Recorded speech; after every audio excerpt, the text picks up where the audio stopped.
Hello, good morning. Player versus Picture podcast today is back. It's a movie day. We're going to do Blade Runner 2049. But first, introductions. Taylor, he's here. Hi. There he is. And we got a returning guest that we love. Jake, say hey. Cells interlinked. Nice. I said the thing. Cells interlinked. Yeah. Nice. Cool. Blade Runner 2049. This has been slowly turning into one of my favorite movies, shockingly. When it first came out, I was not the biggest fan of it, but I also had expectations for it that were different than what the movie turned out to be, but the more I rewatch it, the more I appreciate what it isn't. So, yeah, I love this movie, but let's do the grades first. I give this movie a 4.5 out of 5 with a heart. I love it. Wow. Well, to shatter the illusion, we already know what I gave it. So I want to hear what Jake has to give it next, because I think he's probably more on the like side than I am. So I want to hear what he thinks of it first. I cracked open my 4K for the first time for this, and I had only seen it once before in theaters when it first came out, and I think this time around I'm feeling 3 out of 5, solidly 3 out of 5 on Blade Runner. Okay. Whoa, interesting. This is going to be a range. Okay, for me, my rating is very malleable, but it expresses my general feeling of it. Of just, I put it at like a 2. I didn't feel much of anything for this movie in any particular direction, except the technical, which I find to be okay. It just doesn't. It's less important to me than everything else, and I just couldn't connect at all with anything happening.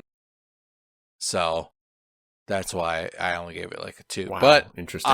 This is exactly how I thought it would be. I knew I would be much farther on the like side. Jake would be more in the middle, and you are on the lower side. Because I spoiled it by looking at Letterboxd and saw your review. This will be interesting. It's been a while since you and I haven't been roughly in the same spot going into this.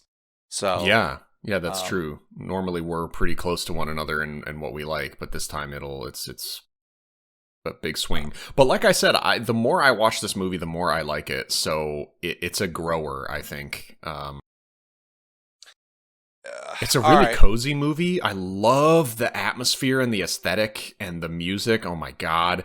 It feels like a Blade Runner movie. Obviously the first one is legendary for what it is. But this one... So I wanted to actually interrupt and start right there. So from the get-go, who has watched the original Blade Runner and who likes it? Of course we have. Yeah, well, I love the original Blade Runner. I have yet to see the original one. Never have seen it. Oh, Lord have mercy on my ass. So I have to also put into a lot of the consideration. This is coming from someone where nothing about the exterior, none of the other story or characters is doing any heavy lifting, any big reveal of like a character looking a specific way. I'm just like, and okay. It did nothing for me, and I feel like some of the big emotional moments kind of it's this reveal of who it is, rather like, I don't know. Yeah, there's not a lot of that in this movie, frankly. There's a little bit of it, and I could see where it would be a little bit of like, oh, okay, why is this supposed to be important if you haven't seen the original? But so this is something that it does largely stand on its own. I think that I have thought about over time that I don't think is very fair, but sometimes when movies take themselves so seriously, it works in its favor when you are on board and really like it. Yeah. And I just couldn't get past, because what I'll say is there are moments in this movie that I really think are really cool, but they are always fleeting and not the focus of the story or the characters. And I'd like to talk about that stuff. And like I said, I could just be missing a lot of the nuance of what makes this really good.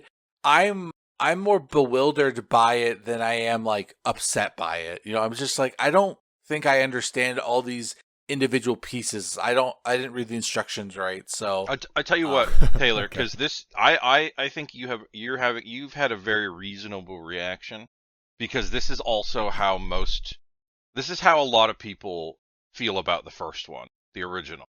I mean, it was like massively, it was Oh. it was a total failure when it came out in yeah. '82. Yeah. Like Well, that mass also had to do with the audiences. narration. It was Well, yeah, it was there were stupid. all sorts of issues with like the studio interference and all that crap, but like audiences did not know what to make of it, like general audiences, and it was a movie that was like a cult classic, you know.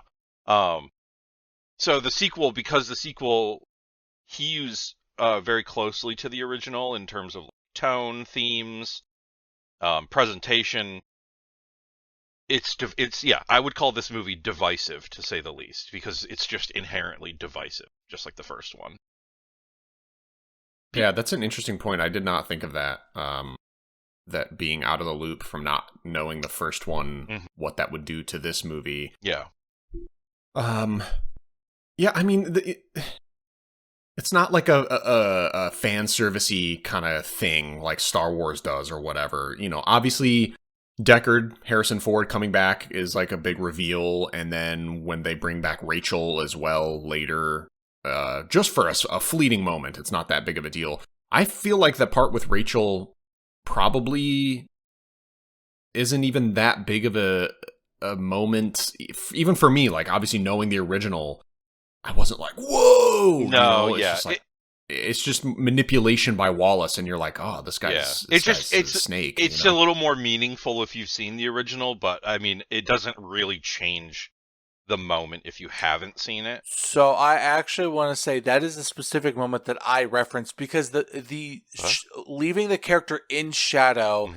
and there's a bunch of like the setup and his kind of like constant drip feeding, and that's why my review is like, how much am I chalking up to this of just like everything Jared Leto touches just makes me just shut God, down okay, like mentally. I yes, refuse to It's engage, so dude, and valid we'll that's get where though. to I'm like, him. We'll get to him. But what I will say is, to be fair, this movie is a sequel. It's literally a sequel. Mhm. yeah, and So that's part of it too, and I that's didn't why think when about that.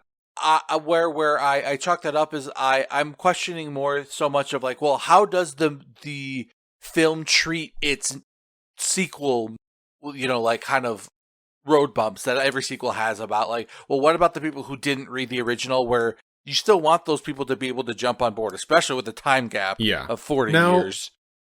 it is. I think it's this is a very light sequel. This is like, you know, sequel, Yes. literally sequel light, LITE. Like, it's 40 years later. They don't expect everyone to be watching this to have seen the first. They wanted this to be a big blockbuster hit. They wanted, you know, you know, it's the franchise reboot thing a bunch of years later, Mhm. whatever.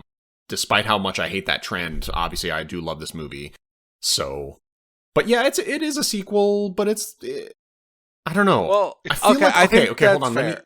It's a little Let not me that ask important in the grand. you, Yes. other Go ahead. than the reveal of Harrison Ford and Deckard being back, and then Rachel towards the end, other than those two things, how much of this did you feel was like, I don't understand this. This feels like sequel stuff to you? Because I'm pretty Um, sure outside of Deckard and Rachel, there's not a lot of that in this movie. Yeah, It yes, and stands on that its is, own. to be fair, I was specifically, it is once the hour 45-minute mark, it kind of becomes the weight of the sequel. It just becomes so central Yeah. focus. It's Deckard is a major playing character who's got lots of a lot of the pivotal climax is centered around him as like him being alive or not, and what they're doing with him and stuff like that. You know what I mean? Like the entire movie is about him and his legacy. Yeah, that's So true. like in some ways it is about you know, though at the same time what works in for me is when they treat Deckard as a fictional character in the universe rather than a person you will literally meet and you knew.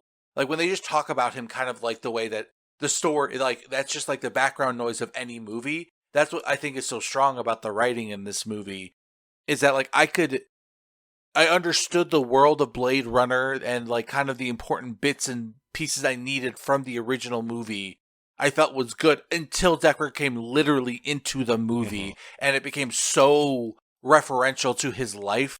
Not so much like writing references, but like, you know, a lot of the character is about what happened to him in the original, what caused him to do in this, like, Fuck, man, I can't believe you didn't see the original. That's crazy. I think over time, Kyle, the more we do this together, I think the more you shouldn't be surprised I have yet to see Blade Runner. You know what I mean? I mean, like, it's just such an old movie, and we watched so many good movies growing up, and I just thought this was one that we have seen in passing just together as kids. Feels kind of like your black mark on the like, oh, I played all the classic games, but never Mario 64 kind of level of just like, how does that one slip by? You played everything else around it. What do you mean? It would be like you revealing that you haven't seen the first Alien. Like, of course I'm going to assume you've seen it. Yes, you have. You're right. I am. I know saw it in theaters. I know. I saw it in theaters last year too. So I know you've seen it because we're a big Alien. Well, actually, no, we're not a pro big Alien, anti-aliens. Yeah, we like the first Alien, probably Aliens, and then we had fun with Alien Romulus, but obviously we recognize like a lot of its flaws. But so yeah, you know, it's like that. I think it's I guess fair either way for me to assume you have or have not seen a movie. So yes. I guess I'll just make sure in the future. But yeah, I think that there is some. I think the movie doesn't. I loved the first half of this movie significantly more than the second half, and even the first half, I wasn't even like ultra crazy. Like as soon as he kind of goes and does the Deckard stuff, I'll have a lot more to say negatively. But in the first half, I still have some bits and parts, but I don't know if there's any. I want to hear, Kyle, some of the stuff you wanted to talk about, because like I don't love to just sit and point out the stuff I didn't like. I'd love to hear what stuff with it. I love talking about things I didn't like. Yeah, that's true. I forgot. That is kind of your brand. I'm not. Quite. No, I'm passionate. I love to talk about things I love, and I love to talk about things I hate. It's just I love talking, really. Apparently, except for right now. Yeah. You sort of prematurely passed the torch to me.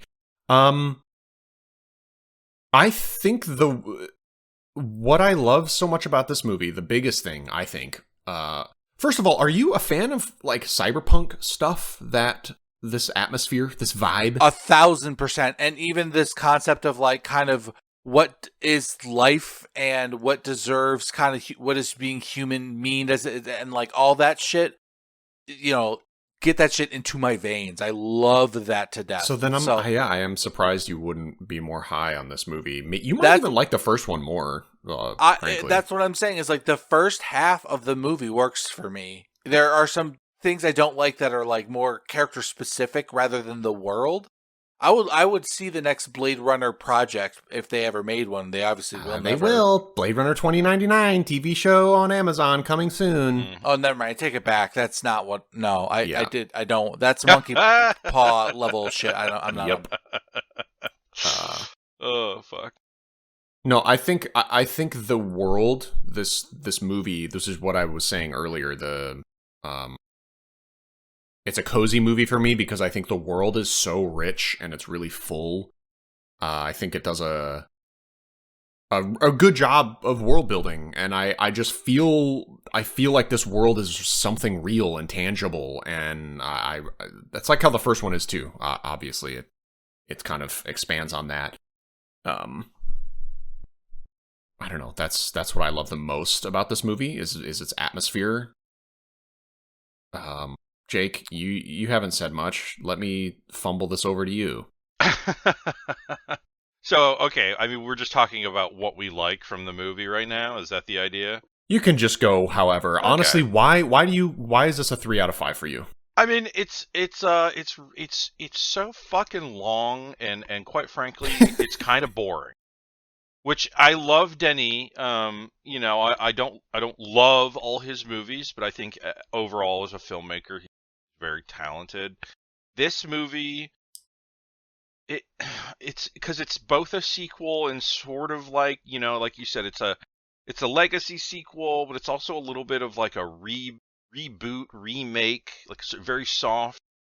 Um, you know, it it has the atmosphere down. The music is very, you know, it's Hans Zimmer, but it's still very, very inspired by the first film's score. Um, and that's all. It's got all this the good. It's all the same stuff that people like from the first Blade Runner is in this movie.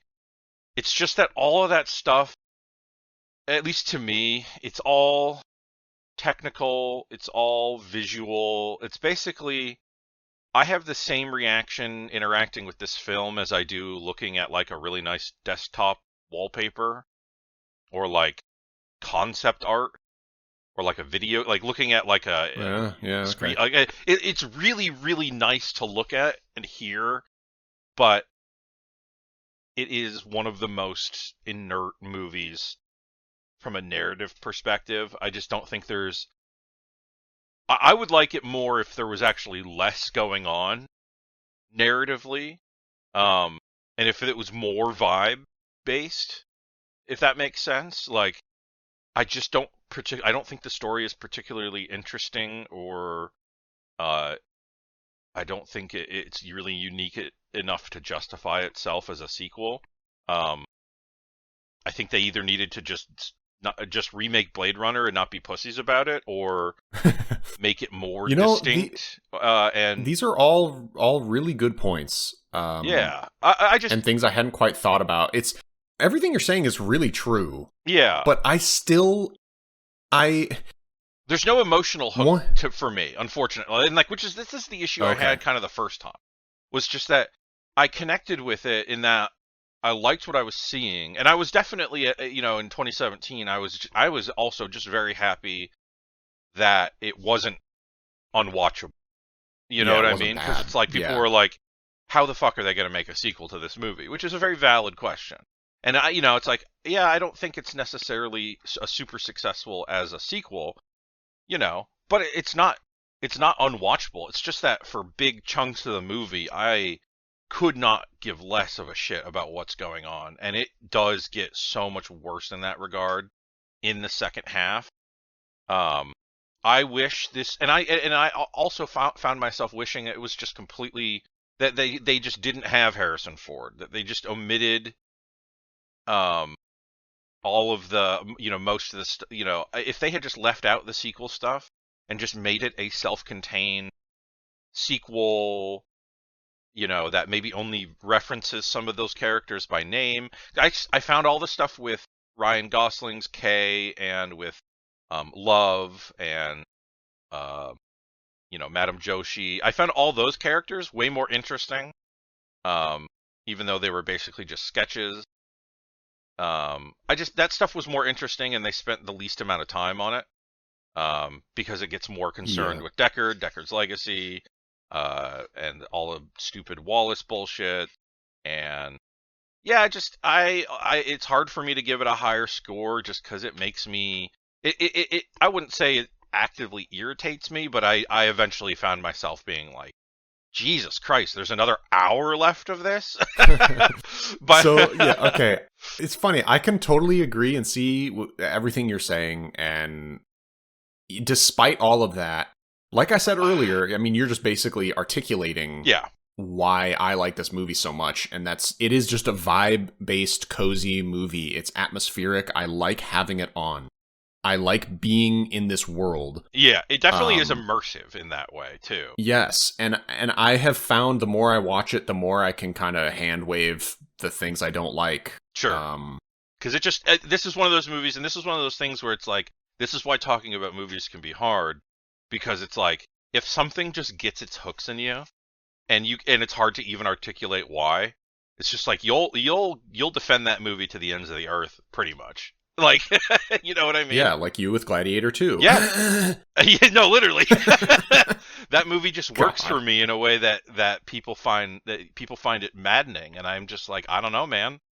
It clicks. It's so funny because I keep seeing like video essays pop up about comparing specifically Gladiator 1 and 2, and like why these legacy sequels are such failures, and like why this sucks fucking ass compared to the first one. I'm like, yes, thank you, Jake. Watch these. Anyways, off topic. I'm above I guess that. it's sort of related because it's Ridley Scott.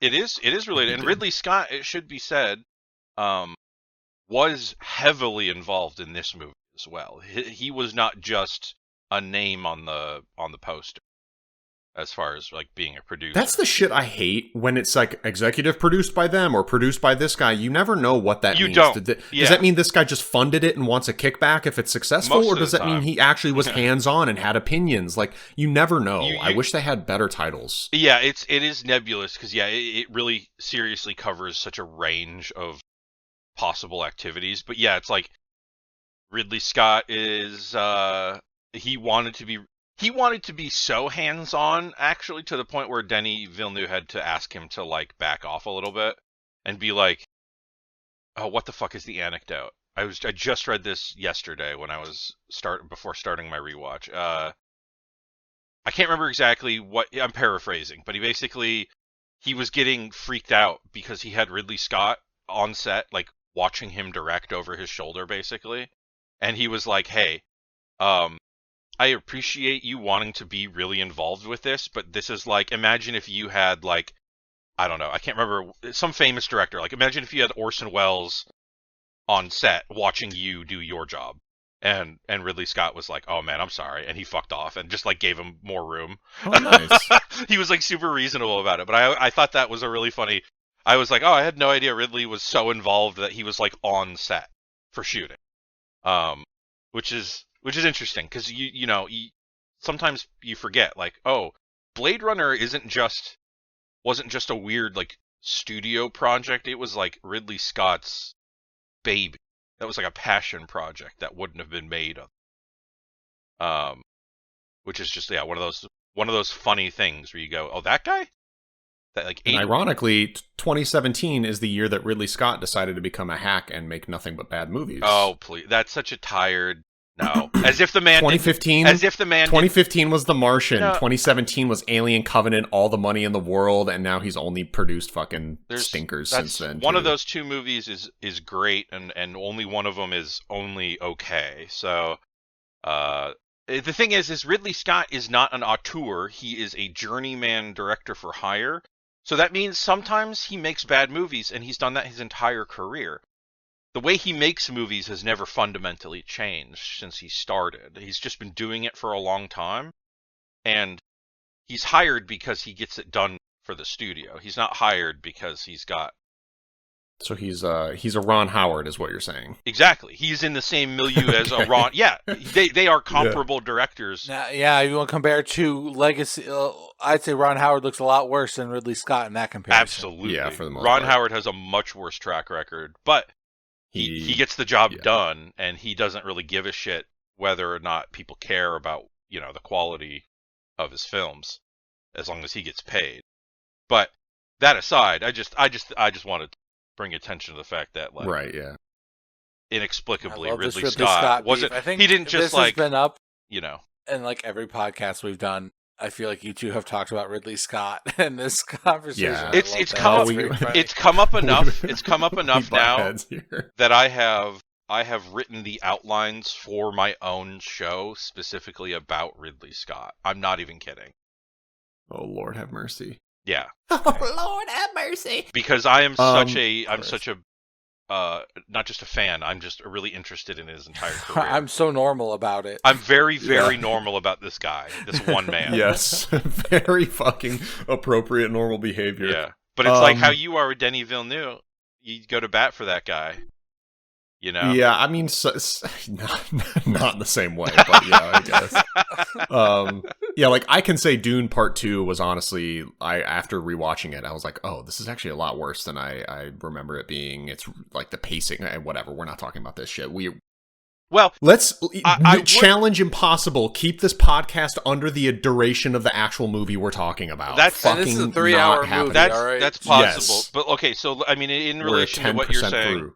With this movie, I also felt like, and this can be, I don't really think this is a negative so much as it is I would say this is a positive to me, but it really does feel like a test run for at least the first Dune movie, and maybe that's just that's just me seeing the house style, like Denny's specific style, seeing that in a sci-fi setting, for the first time. But like, it really feels like, especially like the sound mix on it and the music and the scale of the city. It's like it's like Yeah. it's a little test run. It feels like he's showing the studio, like, look, I can do these, like, imagine, like, mass scale, big images, the big classical sounding score, like, imagine, and I could see him showing that to the studio, and they're like, okay. Yeah, that's a good point, because Okay, we'll let Denny you do had only done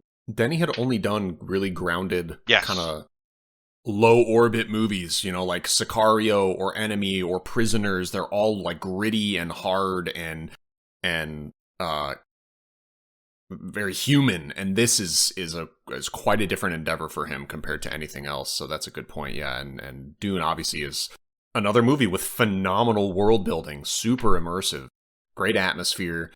And it shows that Yeah, he can tell a complex story in like a really detailed, like, heavily built world without having to like dump a bunch of exposition also.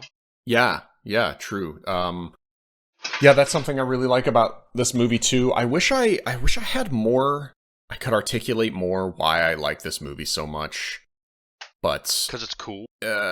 Roger, yeah, it's just such a cool movie. Roger Deakins, of course, I'm such a fan of his. Sure. I mean, you'd be a loser to not be a fan of his. But just the opening sequence in Blade Runner 2049, really floors me every time. It's just the overhead kind of landscape panning shot with the dun dun music coming in, and it's funny because the opening sequence feels like Denny's other movies, right? Yes. When Kay or Ryan Gosling is talking to the old replicant that he's trying to retire humanely, Yeah. in this case, where they scan the eyes and, I don't know, bring them to prison or whatever the hell they're going to do. They're not just trying to outright kill them. But he's trying to retire Dave Bautista's replicant, and it's such a gritty, claustrophobic almost experience that's very reminiscent of the opening sequence of Sicario, for example. Yeah, And I loved it. That sequence, and it almost was a problem. This is why I didn't like the movie the first time as much as I thought I would, because the opening sequence sort of led me to believe the movie was going to be a different thing than it was. Yeah. And the more I've rewatched it, obviously I know what's coming, so my feelings can ebb and flow more. And like I said before, I can just hand wave shit I don't like because it's such a cool movie. But the opening sequence, man, really, really is what hooked me the first time, and it floors me every time since. I mean, the way that they fight, and Dave Bautista just bashing his head into a wall, Kay's head into the wall, like, it's crazy, man. The physical choreography and stunt work that Denny does, and it's specifically Denny, because we mentioned this before in the Sicario podcast, like, how realistic the sequences are of physical altercation. I mean, it's really, really incredible. And even in Dune, right? It's much more kind of fantastical, and it's got like more martial arts influences, but the way that they fight in Dune, it's weird and unique and feels special to that world, but it's also really believable and gripping and intense. I don't know how he does it. I don't know if he's got a specific stunt guy he works with that helps him with this stuff, or if Denny is that much of a visionary that he just knows what a good fight sequence looks like, but he kills it every single movie he does. It's crazy. Yeah, I could probably, just off the top of my head, I think about the fight sequence between Kate and the corrupt John Bernthal cop in Sicario, and I think about the dueling knife, stuff from Dune, and I think about the android fights in this, or at the beginning with Kay and Sapper Morton, or anything with like when Love kills My God, yeah. the police chief, spoilers. Robin Wright. Yeah, it's like they are all impactful in that same way. It's something to do. It's like it's part of it is the blocking, right? It's the way that the fight isn't over choreographed and it's not under choreographed. Yeah. It's just only the necessary moves and it's only the necessary cuts and camera movements. Like he usually shows these fights. They're not shaky cam. They're not up close. It's like a locked off kind of medium distance camera.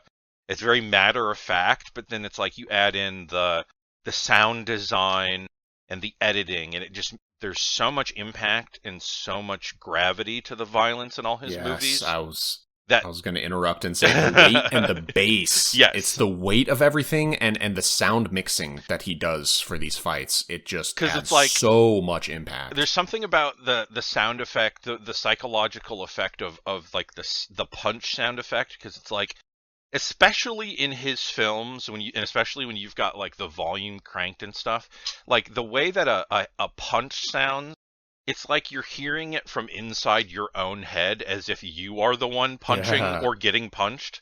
And it's so much more psychologically impactful that way, where it really feels like an impact. And that's something that definitely stood out to me in this movie, because all of the violence in it is so blunt and so brutal and so quick, and so matter of fact that it's always like a little startling. And I do think it's interesting that you were kind of misled by that opening sequence, because I only just recently found out that it was unused, based on unused sequence from the first movie, like concept art and a written idea about the opening sequence was originally from the first film, I guess. Whoa. And they didn't use it, and it was this whole opening of like Deckard being introduced, instead of like out on the street as a former Blade Runner. Like it was him on a job doing, Dude, what? Sitting in the dark. Oh my god, hold on. What a fucking cool movie it would have been if Sapper Morton, Dave Bautista's android, was instead Deckard, and just within the first 10 minutes of the movie, Joe kills Deckard, and then that spawns the whole rest of the movie, where he then finds out, like, oh my god, wait, Deckard is a replicant, or no, the implication in the first one, well, whatever, I won't spoil it for Taylor. Unless that was a spoiler in itself. But no, I already know all that stuff. Okay, because in this, like, how cool would that movie have been if it was Deckard, he kills him, then the rest of the movie is the detective work of him figuring out, like, oh my god, the replicant I killed was actually, like, did a replicant on replicant birth, which is, the plot of this movie is that a replicant gave birth to a child, and Kay has to go find this child because it will break the world, as Robin Wright put it. That would have been a fucking cool movie. And that would have been a really bold... I mean, it would have been very divisive, probably more divisive than it is now. People would have been pissed.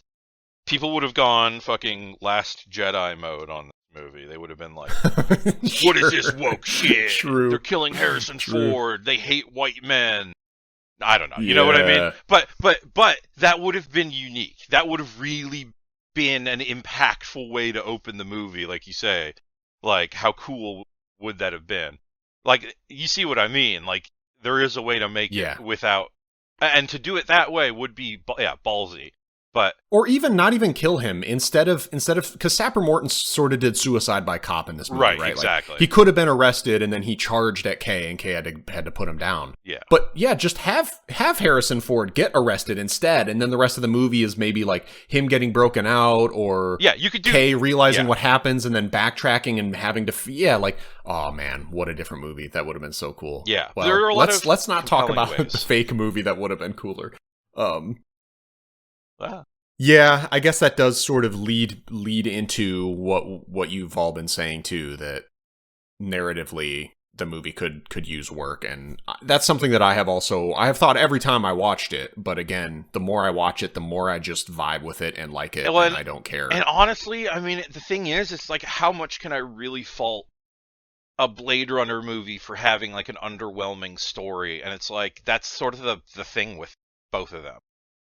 Like that's no one was really. I don't know, guys. No one was. This is getting a little too glazy territory. Why are we faulting this movie for having a No, bad story? No. I was going to counter him immediately and say, No Country for Old Men is one of the most incredible movies ever made, and the story is so fucking simple, and it works so well. But it's not about that. It's not about it being a simple story. There's nothing like that. It's because the thing is, the story in No Country for Old Men is simple on its face, but it's actually very layered and complex in if you think about it. With Blade Runner, the first Blade Runner, because of the nature of its production, because it was basically impossible to put together, and it was cut to pieces, and there's all these different versions that exist. Like, there was no coherent consensus on what is the story for this movie. A bunch of it was just sort of made up on the spot. Like, it wasn't cohesive. So no one's watching Blade Runner 1982 for the narrative. Like, no, it didn't become a cult classic because everyone was like, damn, that story really resonated.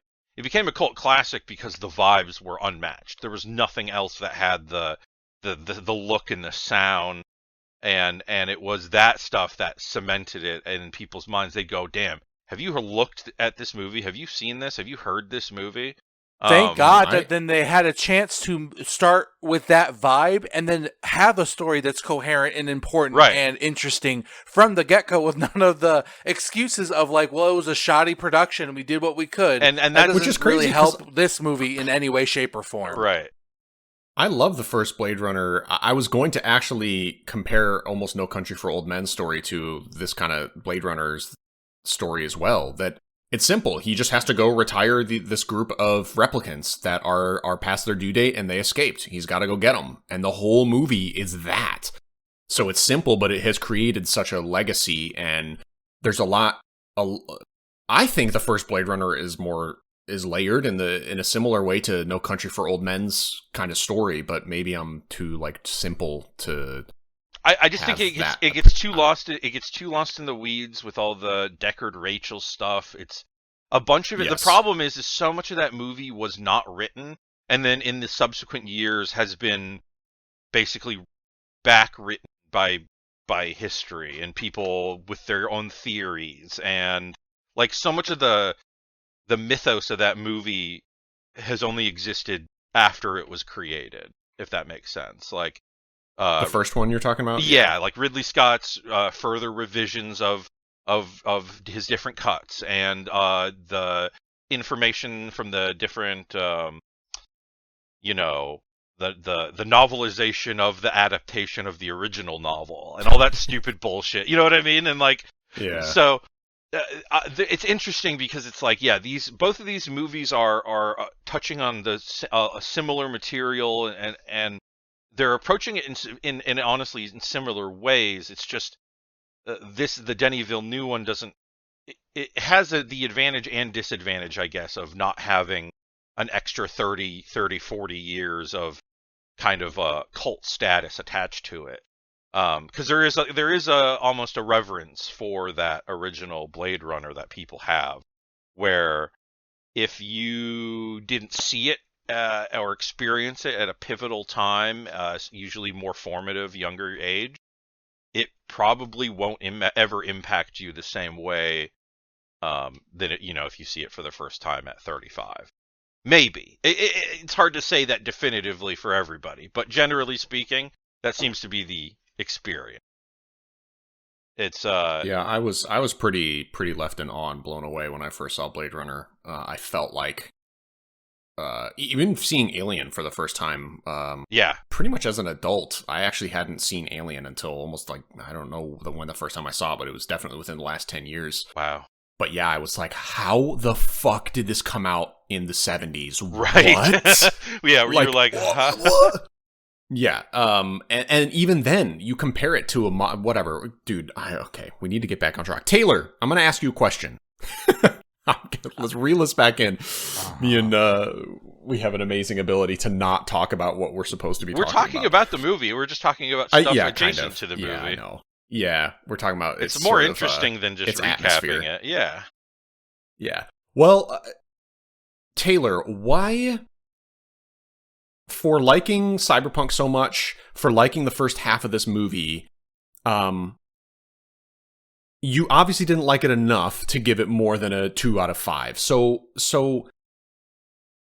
what did you like about the first half of the movie that I don't know, because you said you liked it, but it didn't even pull you in that much anyway. So what does that mean? Imagine is that I see a lot of story threads being planted and ideas of where the story is going to go, but the story is not interested in exploring or talking about any of those things, or they're going to just be so kind of boring and obvious about it. So, like, for example, the way the movie opened, I also was tricked by this movie into thinking it'd be more interesting than it is by having this, like, kind of interesting, like, interaction with a replicant and giving information to Kay that he didn't seem to understand, and like that's the plant the seed for the story. But I thought it would be involving kind of going off planet to see a lot more replicants, but no, it doesn't do anything like that. It's just, I don't know, like, I think Jake really said it. This movie meanders and drags its feet for so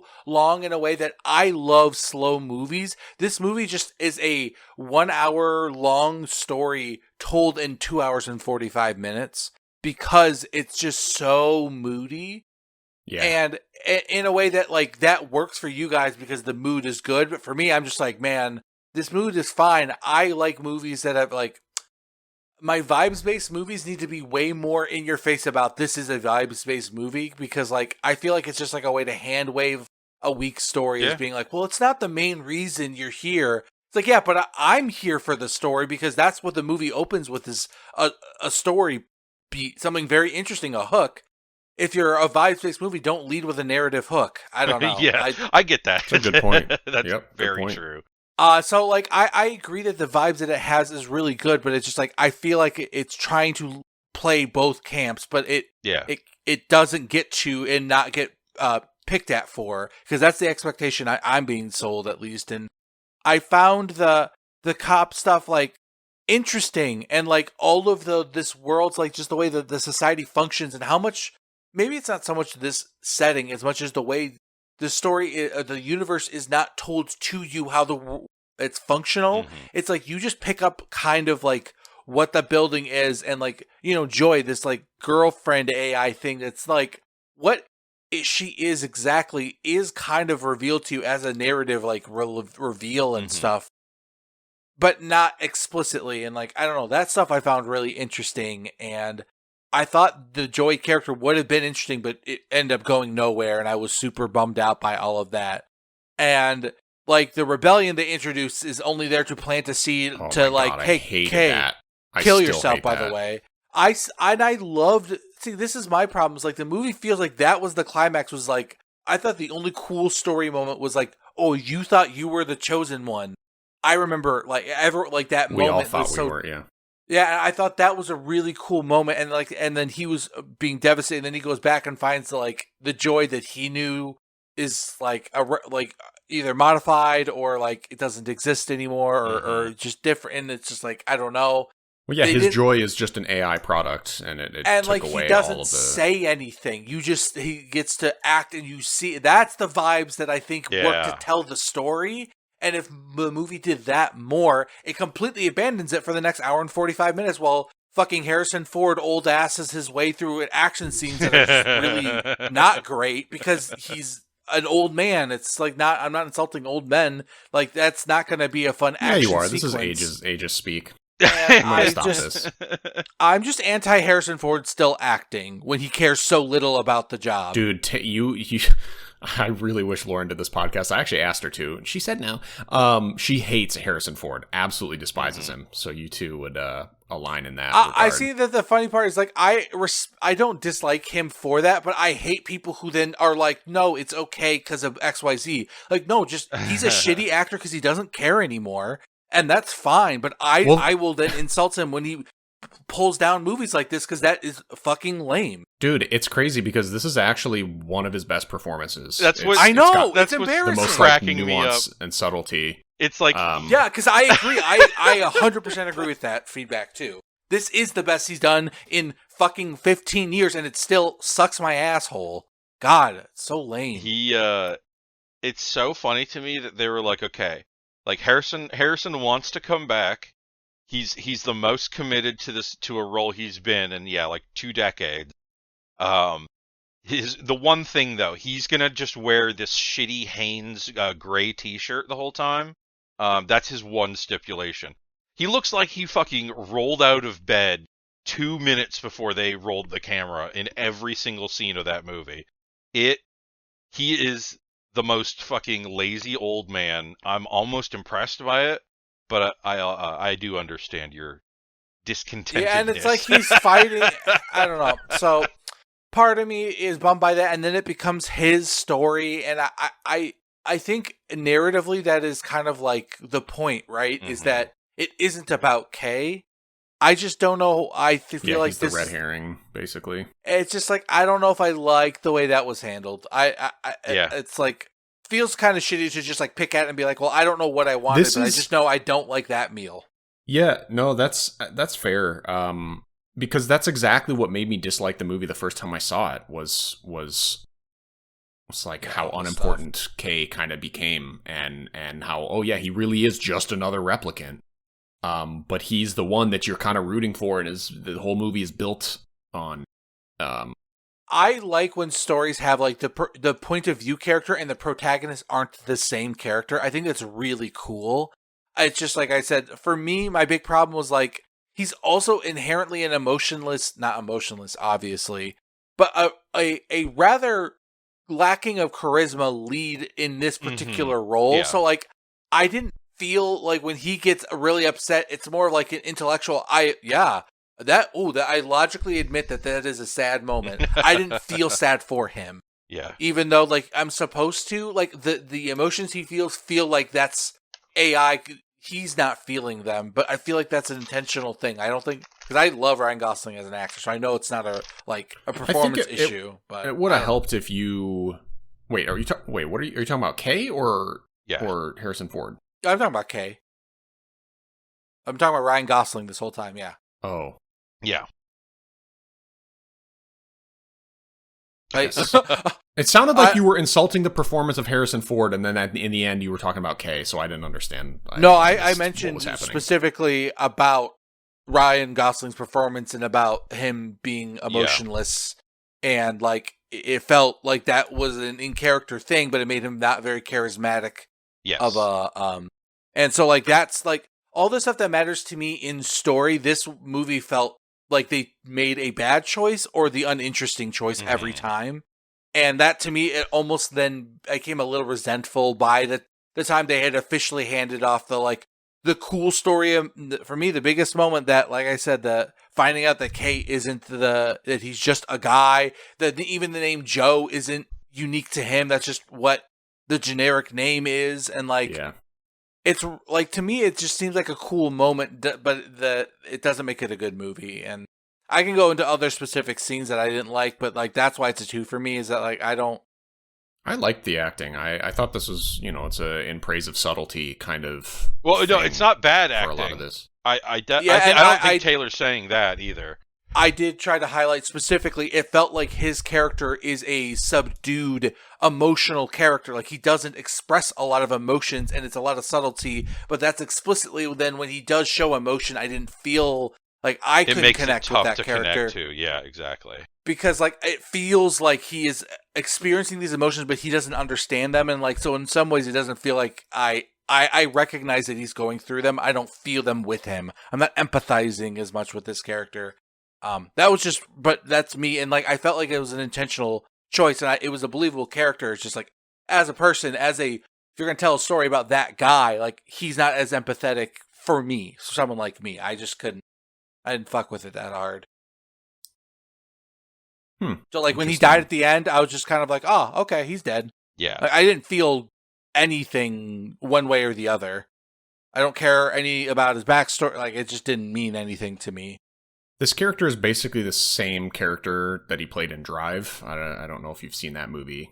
Yeah, and Drive to me is significantly better. Well, okay, as a movie, obviously. That's not what I meant as his character and like that, like kind of cold dynamic and like Disaffected, that's. yeah. I understand. I feel like that works as their role within the grander story being told, and like so then when he starts to have those breaking through moments and him acting out of character makes sense because he's realizing there's life to live here. But like in Blade Runner, I don't have those moments for him. The only emotional moments for him are like when he's mad when he found out like his life's a lie. But like of course, like I don't know. It's just. I feel like I'm agreeing with what you're saying, and I'm defending Ryan Gosling's acting. It's just that like this character didn't work for me as a driving emotional force because of the other characters surrounding him, what happens in the narrative. But you're right that it's very similar to the one in Drive, but I think those minor differences are why the one in Drive works and this one doesn't. Sure. Yeah.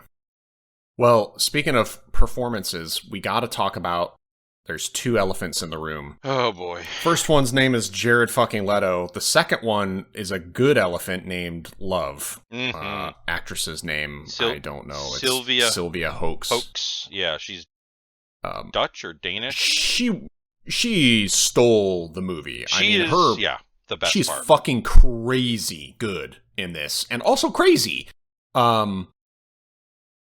Let's talk about her before we have a nice long Jared Leto dump session afterwards. Yeah. Oh my God, I've been backed up. I know. I'm getting constipated. I haven't seen. Yeah. I haven't seen this actress. I haven't seen Sylvia Hoeks in. I've seen her in one other movie, and the movie was fucking dreadful. So I don't feel like I have a good barometer for her other work. But she literally steals the movie from me. Like. I remember being impressed with her performance when I first saw this, but she was my main takeaway from this watch. Was like, holy fuck, I must have been sleeping because I don't remember her character being this compelling. Like, yes. And it is almost all through her specific performance choices. Like I said, I brought it up already before, but the scene where she confronts the police chief is maybe one of my favorite scenes in that entire movie. It sticks out so... Oh, it is. So strong to me because of her... Well, the main thing is because of her performance, because she is just... She's like psychotically single-minded, She's a really interesting sort of reflection of Batty from the first movie. And yeah, I'm a little bummed at how they kind of just decided to kill her off, but that's just because I was good sequence. I mean, another it was very physically heavy action sequence that was like, holy fuck, is this actress actually dying right now? Yeah. I can't tell. It's just one of those things where it's like, well, I'm not mad for narrative reasons. It's just because I wanted to see more of her selfishly. Yeah. She needed to be in the movie more for how strong she was. Okay, I'm going to ask you guys some of this because I was surprised when you guys said a good performance. I'm like, who are they going to talk about? Because I don't know who they could possibly be mentioning. And you're like, oh, her. Okay. Yeah. What about her character other than her physical, like, that she was good at being intimidating? Was it just that she was badass? Was that what you loved about her? Like, I don't know. Just her line delivery, the way I don't know what her specific, right? I don't know what. So it's more about the performance, not the character. It's how she's choosing to perform the character that is inherent, I think, in it. It is character based. It's whatever calculus she's doing. I mean, I don't know what her approach to acting is. So I don't know what her thought process is or how she's choosing to embody the character or what the literal process is. But whatever it is, whatever choices she's making are very compelling. You can't look away from her when she's delivering her lines. She's I don't know. I don't even know. It's so hard to vocalize almost. It's just like when you see it, you understand it. But like, she is making choices with the performance that are unconventional, but in ways that aren't. I don't know. Maybe it's cool that it's not calling attention to itself all the time. What I think that your conversation has illuminated that she is the good version of the Jared Leto performance, right? Which I think is an interesting mirror. But because it's more of that, like, you know, maybe I'm just a grumpy goose. These like, are I just don't. I just didn't care that much. Like, I thought she was fine. Here's now, here's the admittedly, thing. these You are thought she's fine. Oh my god. Here's the thing, right? Her character is obviously she's a replicant, but she's Wallace's favorite. You know, he mentions, he says he has a couple lines specifically alluding to the fact that like she is his favorite one, but she's trying to reconcile the fact that she knows she's a replicant. She knows he created her. She knows that he could have her put down or killed or retired at any moment. But she's also like, it's the daughter character desperate for her cold father's love. You know, Yeah. that's what she is. But she's not just a young girl who's been mistreated and really needs a father. She is a ruthless murderer and psychopath. But at the same time, she has that part of her that's like, I'm only doing this because I want him to love me. I want to be real to him. And she knows she isn't. And so it's that combination to me that makes her so compelling and fun to watch. Whereas Joe Kay has none of that, right? He's just like, he likes his boss, but she even comes on to him and he's like, hey boss, you better go home. You're a little drunk. Like he's a lot more cold and a lone wolf. And this girl, Love, is so desperate to be more than she is. And because of that, she enacts these horrendous, ruthless acts, and then does it in a way that's so unhinged and wild. And like, I don't know, she was just so fun to watch. I loved it. I loved seeing her perform and be that character. Yeah. That was a much more compelling argument. Wow, Jake, you fucked it up. You really let Love down. I was just gonna say that, you know, all these characters are sketches, right? They're not fully developed characters in the context of the film. So with the fact that they are just sketches of characters, I just feel like Sylvia Hoeks brings the most well realized version of what that character is on the page. She just does it. She just realizes it better than I think most everyone else in the film. I think I can finally bring up what my specific review on Letterboxd, calling out specifically, I think when I see Jared Leto on screen, I have a stroke. Yeah. And it's because he has like one scene on his own where he just monologues the most, just like, I'm 18 years old and no one is as cool as I am in this exact moment. Uh-huh. The most fucking flaccid platitudes. And so what happens is he's just monologuing with a thesaurus in hand instead of being like a functional, I hate people who just say relatively straightforward things, but they use the thesaurus instead of just thinking of a different way to say something. Sure. Because a lot of what I think these sketches of characters that happen here, I'm so annoyed with the dialogue that it's like I'm losing the meaning of the dialogue. And I think I miss a lot of these subtle things because I'm so frustrated by the performance and I'm so distracted. Barren pasture. Oh, you mean your replicant can't give birth? Got it. Thank you. And it's just we should own the stars. Oh, you want to conquer everything? Yeah, I didn't get that because you said you owned 7 off-world planets. Oh my god, he drives me fucking insane. I hate this man. But just to make this explicitly clear, I actually derived no actual plot information that clearly he was spouting because I didn't know if he's a good guy or bad guy or why he's a good guy or a bad guy. He seemed like a bad guy because he murdered somebody, and that is the most cliche way to show a villain is evil. He kills a henchman. So fucking brave of you. Wow, I never would have thought that's what someone would do. Here's a big problem. I have a couple thoughts I want to articulate here. The reason why... So first I'm going to say there's a version of this movie where Jared Leto's character, not just that Jared Leto is a problem as an actor and a person, but his character could have never appeared on screen, and there might have been a really compelling version of this movie where this Tyrell type character, right? Because that's the name of the guy in the first Blade Runner trailer, Tyrell. He's the one that invented the replicants, and Wallace, which is Jared Leto's character, he has now like perfected the replication process of the replicants, and he is the one that's sort of advanced the replicants to what they are now and made the better versions. He makes millions of them. He's just sort of expanded and continued the legacy of Tyrell. There's a version where Wallace is never seen. Maybe you only hear him via conversations from Love. He never appears on screen. That would almost make him more menacing, that he controls all of this and he's got his fingers in everything, but he doesn't even like care to appear on screen. Yeah. There's a version of this movie, I think, where that could be cool.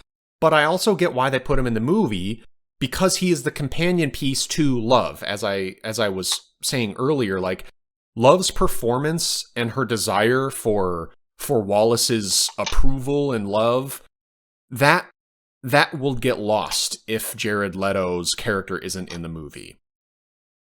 So I get why he's there, to sort of propel Love as a character, but as you guys have been saying, these are all sort of just sketches of characters, and that's what makes the narrative of this kind of weak. But they just needed to cast a different actor, quite frankly. Obviously, like Jared Leto literally is just anyone else. He's so ridiculously stupid and bad. I fucking hate him. And honestly, I lost respect for Denis Villeneuve because I was reading about the production of this and the casting. God, what he said about him. Dude, he said that Jared Leto, his first day on set, he comes on set with the actual opaque contact lenses in, like the ones that you see his eyes in the movie, you know how they're kind of opaque. Those are real contact lenses, and he can't see anything when he has them in. And he comes on set, and he's slowly walking with an assistant who's like helping him move around, walking him around. And Denis Villeneuve said that Jared Leto came on set like this, surprising everybody, and it reminded Denny of like Jesus Christ walking into a cathedral. And Denny said he was moved to tears seeing this. Fucking Christ, yeah. I was cracking up like, oh my God. First of all, this makes a lot more sense when you take that quote into context. Because this whole production is dudes just so high on their own fucking art right now that they would sniffing their own farts. Yes. And Denny saying that, I was like, okay, now I get why Jared Leto was doing what he was doing in the film, because all these people are under Jared Leto's spell. It's the same spell that Christopher Nolan casts and makes people think that like his movies are way better than they are. Yeah, like Jared Leto has this fucking witchcraft. He sold his soul to the devil and he can possess nearby people or something. But yeah, they all just fell under his spell. And it's crazy how little Jared Leto's in this movie, but how self-important his character feels. Like everything he was doing on screen, I didn't feel like that was a choice of the writers or the directors. That felt like Jared Leto going, I'm going to do this and you're going to let me do this. Yep. And they all went, yes, sir, we bow to you, Mr. Jesus Christ. Like, there was something so self-important about his performance that I wanted to throw up, and it made me hate him 100 times more. It felt like a theatrical, like a on-stage performance in a movie. Yeah. And it's just like he didn't, because like what I would say is like whenever he's talking, he exclusively monologues at the audience, the general like stage. It's never he's never talking to people. When he's threatening people, it's like in this eloquent way that's like he's talking through them at some imaginary listener. It's so the verbosity is out of control. It is just so. It's funny you say that, because that almost makes his character like, it makes sense as a character, right? This guy is, but he's probably in this universe a trillionaire. He produces replicants by the millions. Like, he is so far removed from humanity and humans. All he's doing with Deckard is trying to extract information from him. He doesn't give a fuck about the guy. So it's funny that everything you're saying makes the character sound more compelling, but it's because of Jared Leto and like who he is that makes it horrible. He's not acting. He's just like, this is how he would like. It feels like this person is living is going through something on the screen right here. I'm watching him like indulge in this kink. Dude, instead of it being a character. Yeah, that's exactly how it feels. You feel like you're like, am I supposed to be seeing this? And it's like, him no, kissing I that am. woman before she killed, before he guts the replicant. I'm like, 1,000% he made sure that those women were naked and that he got to kiss one before because he's a fucking piece of. That's the vibe I get. Yeah. Not only that, but he was like, I'm gonna make them want it. They're gonna ask me to do it. The kissing thing, there is a God. A nod to it, or not a nod. I can't think of the word, like a throwback to it later, where Love kisses Robin Wright's character before she kills her. So there's the parallel there of like, she's imitating Daddy. You know, she might not even quite understand what she's doing, but she's doing it because she saw Wallace do it. Yeah. So that kind of thing adds a cool detail. It expands the character. But yeah, I don't know. Jared Leto just, God, dude. It's He's a cursed object. Because no matter what happens, no matter what role he plays, no matter how made up he is or what stupid shit he's doing with his voice, he's never not Jared Leto. Whether that's a cultural thing because we can't get over the fact that like he's an annoying piece of shit, or like or the way he acts, it's just you can't get that. You can't get away from that, no matter what. He's always going to be Jared Which is crazy Leto. because this ego only happened after Dallas Buyers Club. Yeah, he got that Oscar. He was a real actor before, and he deserved it. I mean, in Dallas Buyers Club, he was genuinely transformative and impressive. Well, and the way people talked about that one movie, Mr. Nobody, like pre him winning that Oscar, the way people were glazing that movie and his performance, they're like, "This is incredible. One of the best movies of the 2000s, whatever." And then at some point, the rhetoric shifted. It changed. That movie also fucking sucks, by the way. I've never seen it. He's not impressive in it at all. It's such a forgettable, like, nothing movie. That's so funny. But yeah, the only two performances that I ever really saw him in and remember him was Lord of War. Sure. He is really good in that as like a coke addicted younger brother of Nicolas Cage's. You know, he's a rich arms dealer, but he's like very unhinged but believable and a spaz, and he grapples with going to rehab and whatnot, and like he plays a really good addict in that. I guess there's Requiem for a Dream. I forget that that's even him because he's actually like acting, and he's He's not even the best part of that movie, though. I mean, there are a lot of other like, you know what I'm saying? Yeah. And that was he's like, actually a good actor. He's acting. That was back when he could still be in a movie and like his persona wouldn't overwhelm it. You know, Fight Club, Requiem for a Dream. Yes. Yep. Fight Club. When 2. he was just a supporting actor, you know. Yeah, true. It's making him the main character that ruined him. He got the Oscar in Dallas Buyers Club for supporting actor. And that skyrocketed his ego, and they went, "Oh, this guy can drive movies. Yeah, let's just make him and they made him star of all of them." And Blade Runner also came out after he played the Joker, which is like embarrassing. Man. And like maybe that really was the movie that changed the public perception. Was the first Suicide Squad? Are you sure? Dallas Buyers Club was before that, wasn't it? Well, it was, but I'm thinking like because that was like 2013. But yes, but when I'm thinking of like people online talking shit, I'm like, now I'm realizing, well, maybe it was because he played the Joker, and that's when you started hearing like the news stories of like Jared Leto so twisted as the new Joker, he gave Margot Robbie a dead rat in the mail. Or like he sent his co-stars used condoms. Yeah, like he mailed them used condoms, and it's like, okay, whether this is real or not, I hate all of it. That I feel like maybe was the turning point for like the mainstream. It was like, you know, he's just another annoying method actor, like just huffing his own farts. And guess what? That was 10 fucking years ago, and he's still doing this. And they're still putting him. So the public, they're still putting him in blockbusters. He was in a Tron movie this year. Like, what the fuck? Dude, there's this tweet that Ryan shared that I thought was really funny, and I'm paraphrasing it. I'm going to butcher it, but it was basically somebody tweeted like, why are Hollywood studio executives like, Jared Leto may be weird and star in box office bombs, but he is also a really bad actor. And I thought that was, You gotta hand it to him. So funny. Yeah, you like, it's so true. I don't get it. Like, he's got some insane dirt on somebody or something. Yeah, like... because the obvious fact is box office bomb doesn't always translate to like people not liking the actor. Yeah, that's but true. When it's consistent and like everything this dude stars in is a box office bomb, the public rhetoric around this guy is not like love and adoration. People are either indifferent to him or they don't like him. So like it has to be these people.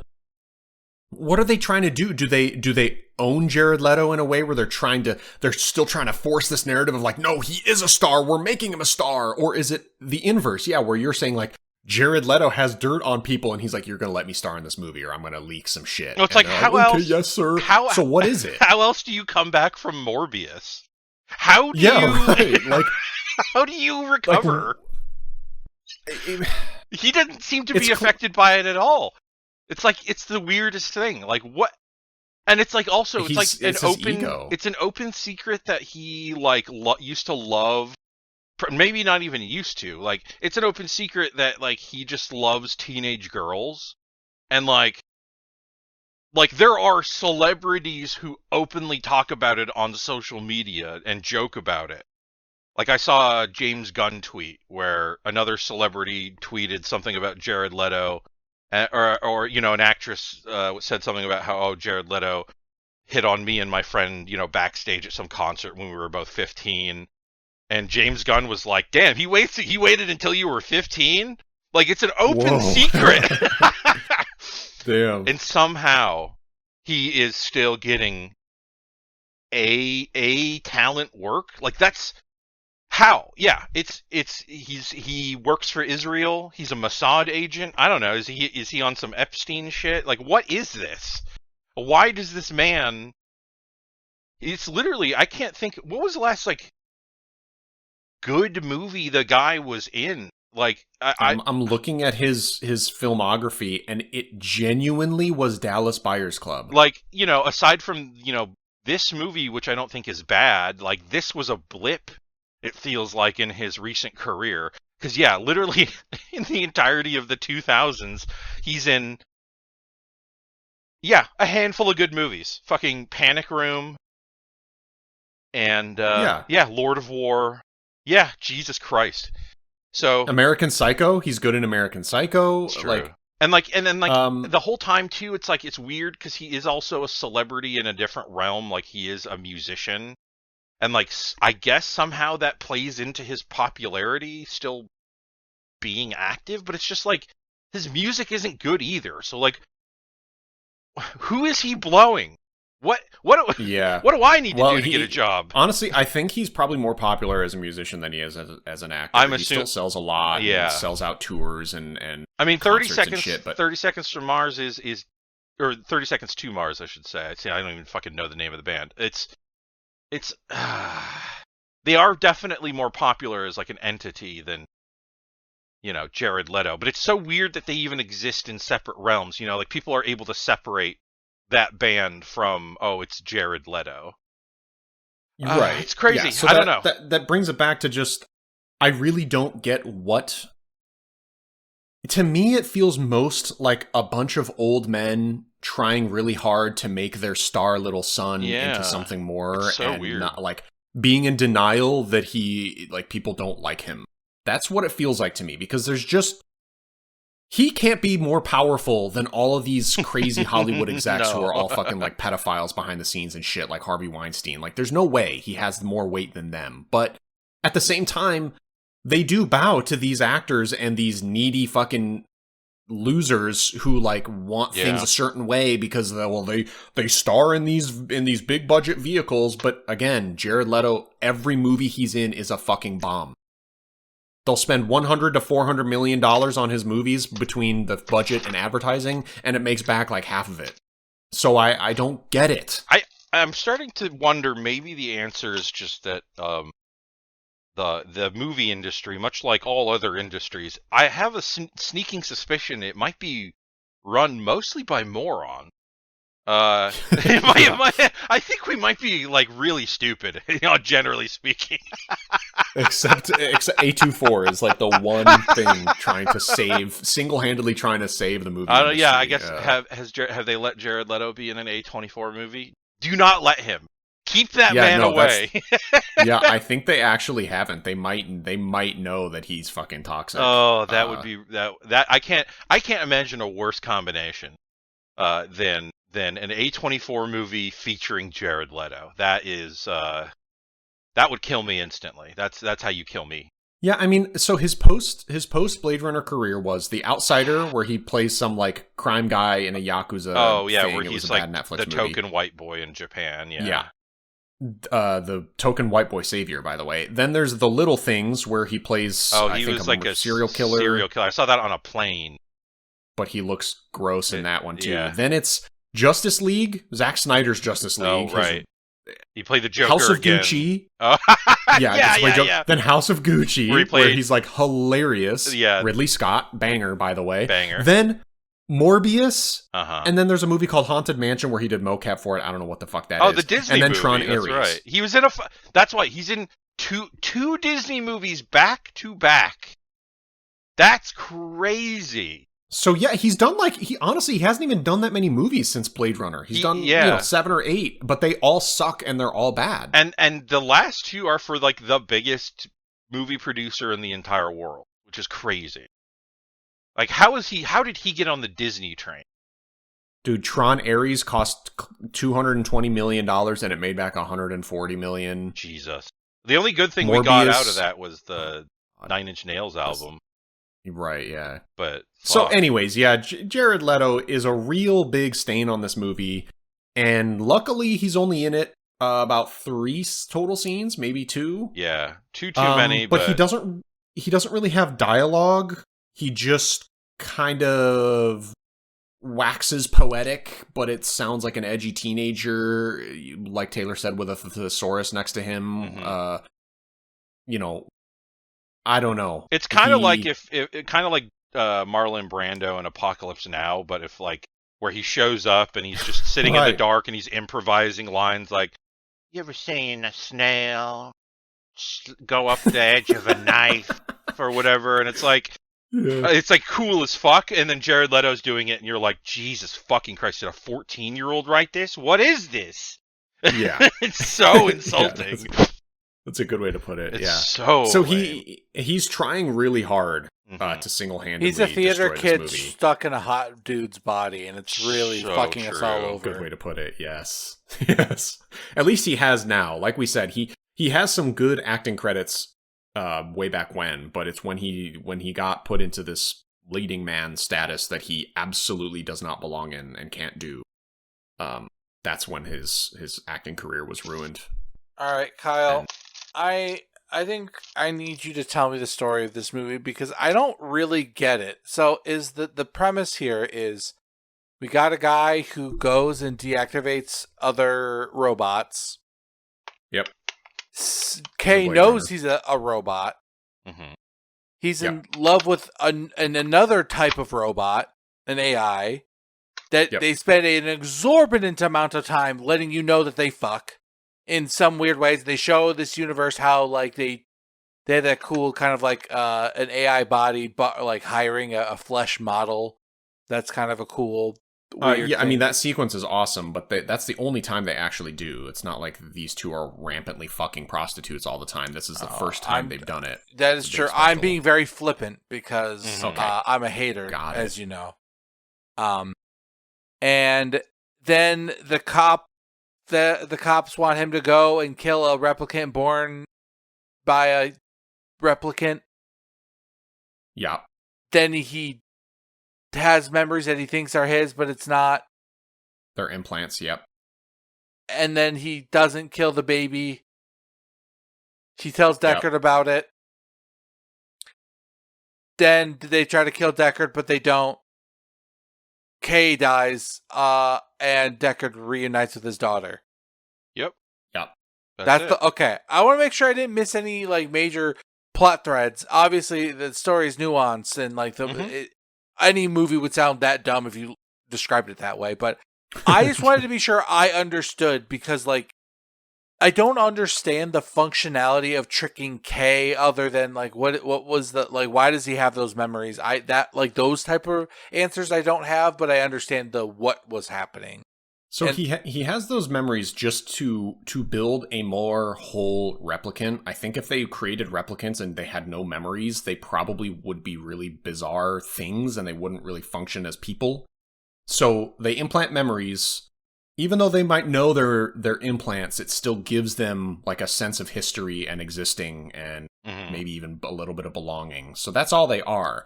I think the mistake was somehow a real person's memories got put into K's brain, and K investigates them, which I think are it's sort of a cascading of events that shouldn't have happened and create these unique circumstances. Now, that is a question I don't know that I can even answer, why Kay ended up with.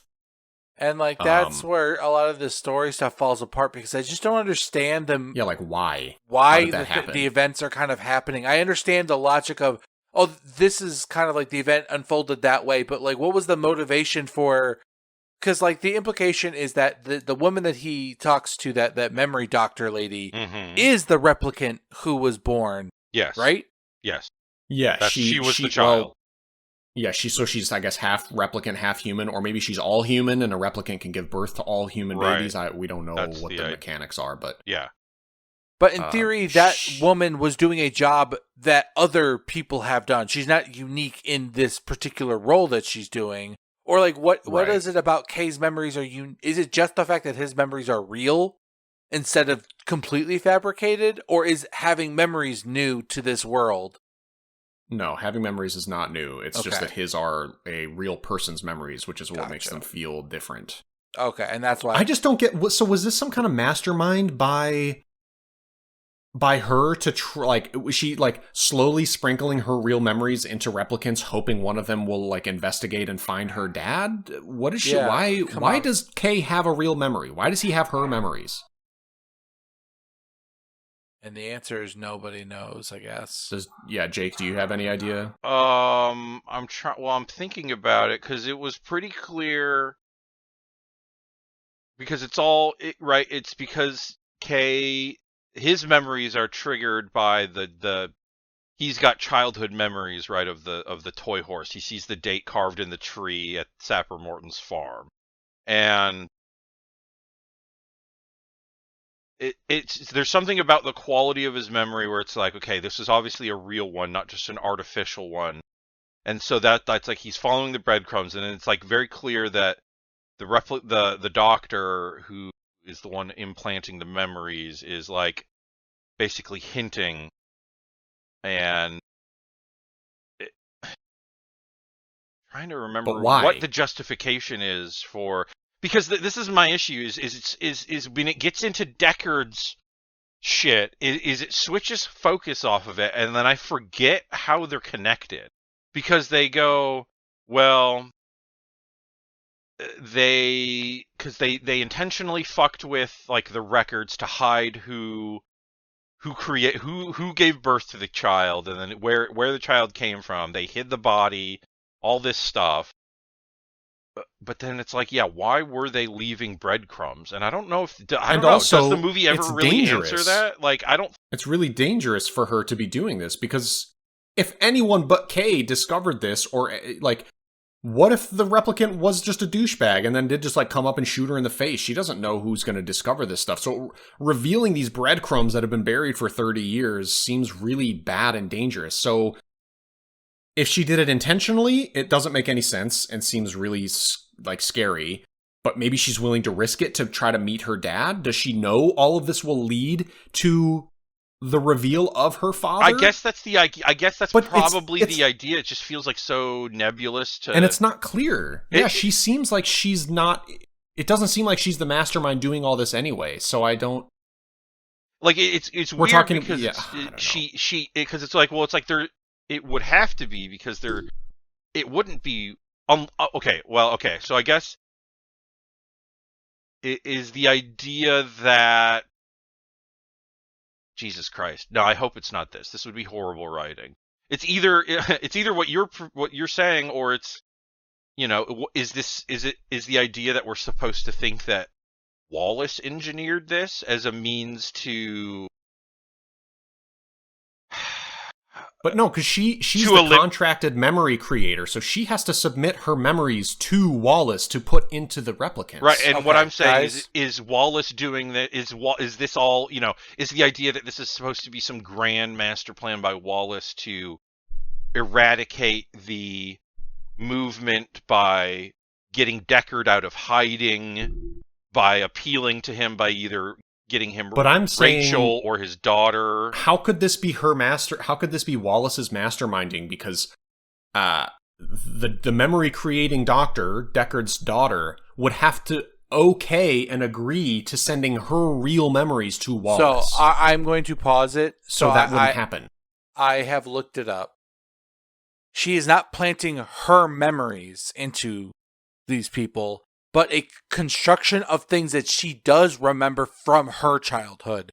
So, like, the wooden horse is the only, so the idea is that so that's why it doesn't have to be okayed or anything, because it's like these very particular things don't mean anything except to her. But it makes it look... they can't be based on real memories. That's right, because there's a whole thing about how it's got to be, they have to be made up. Yes. They can't be based on real life. Fuck, I forgot about that. And the idea is they can't be real. She is doing this because she has questions about her own existence, and the idea is she is planting these to get somebody here to talk to her. And that's the idea. Okay, that is horrible. That is not illustrated well whatsoever, and after multiple rewatches, all of us getting here together and finally actually digging into the narrative, I'm just now realizing why did any of this actually happen? And her character does not seem like she is digging for this information. It seems like she's just sort of a byproduct of what's happened. It doesn't seem like she's... Do you know what I'm saying? Yeah. It doesn't seem like this is deliberate. It seems like an accident. Her participation in it is weird, and they don't do a good job of explaining exactly And the worst part on. is, even the reveal is that it's basically a miracle. That's the concept, right? Right. It's such a long shot that it would unveil the way it does is kind of the point, and kind of is the idea about her being a miraculous birth to begin with, right? So you're right in that the logic is very flimsy and loose, but that might be intentional. I think that it might be a feature, not a bug. I do think right. Whether I do think you're right. I don't know if I agree with it, but I do think it maybe is intentional that you say it like that. But she finally gets somebody to come to her, right? Kay finally goes, oh, what the hell is up with this memory? Is this real? And of course, it's a very intense moment, and she's crying, and Kay freaks out. But she doesn't ask any questions of anything. If she finally has somebody here with her memories asking her about them, and all she goes is, yep, they're real. Okay, bye. She's not going to be like, what else do you remember? Why do you know what I'm saying? There's nothing there to flesh out this idea that she is curious about her own existence, because she has no questions. She doesn't ask anybody anything. She doesn't seem interested in any of this. So that's so flimsy. Yeah, you are telling me. You're preaching to the choir, brother. I'm reviewing the little character synopsis on Wikipedia now for her, and I'm seeing it literally just says she sneaks in the memories into some of them as a gift. So that's literally it. She has no motivation.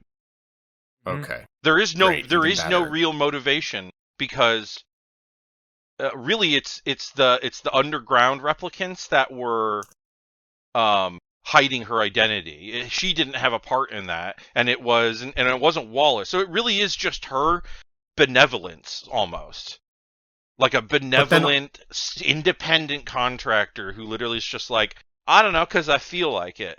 And it's this bizarre decision that leads to a replicant uprising, yeah, because they all thought they were the kid, which also then does that mean did they all have the exact same memory, or they all just have memories of her and it's they would have all had enough?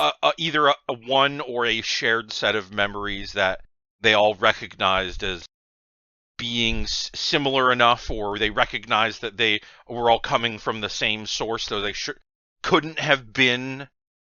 But then somehow they all find each other. Yeah, and that is I mean, as loose as it is, that is really what the film puts forward as the explanation for that, as far as I can understand. And I guess also this is just a building block for a sequel that never happened because the movie didn't perform well enough at the box office.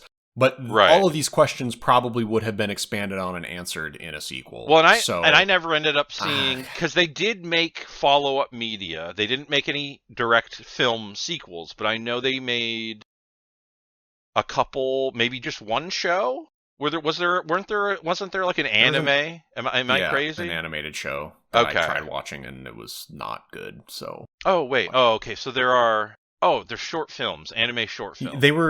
They were leading up to the movie. I believe they were made before the movie's release as sort of like hype, and they were pretty cool. Some of those short 2036, films, 2048. Yeah, there's one about David Bautista's character, Sapper Morton. There's kind of like his backstory. Yeah, there's some cool shit there. Black Lotus. Oh, and then Black Lotus with this. Okay, that's the animated show, I think. Okay. So they've never actually made a follow-up to this. They've only made prequels. Oh fuck. Okay, so I guess that's another hand wave I have to do. Is like, well, this would have been answered in a sequel that never happened, so we'll just pretend. And which sucks because there are so many movies that do have to exist in that sort of like speculative state, where you're like, well, it could have really been something, had they been able to make the sequel, but then you just know it exists in a vacuum. Yeah, that sucks. This might be like. I think I might have to lower my score. I don't think I can give this more than a 4. Even if I do, even if I do like the vibes enough, it's like some of this stuff is so shaky and silly. But also at the same time, like I don't know, don't let that. But I like enough of it. Don't let that. Yeah, don't let the I think it's important to to validate your gut reaction to the film. Like it's like if you fucking like it, man, there's no need to If you like it, you like it. There's no need to justify bumping it down. You know what I mean? I feel like people, one, love this objective review mentality of as if there's a correct answer to the way you feel about any particular scene. That's why in a lot of ways, like, I move myself up and down because like I haven't come to my own conclusions on it, but I think a lot of people should just be okay with like sometimes the stuff that you hand wave away isn't because you have your foolproof logic that is true. It's just like, no, this movie is just good enough that I just don't care. Like, yeah, it just doesn't bother me. That's how I feel. Yeah, you don't want to have to do the work to justify it. You're just like, I don't care. I enjoyed it. And I think more people just need to understand that you do that in the things you like, and it's just harder for you to do the things you don't like, and that's inherently the whole thing. That is, like, okay. The more you like it, the more you can, the suspension of disbelief gets stronger and stronger, and the more that you can come up with enough interesting answers in your own head that maybe that is the better option, is leaving it blank and up to your interpretation and all this other stuff. So I definitely think that if you think it's a 4.5, the reasons, even if it all logically lines up, it just could be like, well, I still love the movie that much, and I think that's where a lot of because it could be up at. Could be a 4.5 now, and then you watch it again in 5 years, and maybe it's just a 4, or maybe it's a 5. It's like I love to. I will change my reviews wildly sometimes. Just that's partially why I hate rewatching stuff, because there's like this almost comfort in knowing what I felt about a thing, but then when I have to reevaluate it, it can.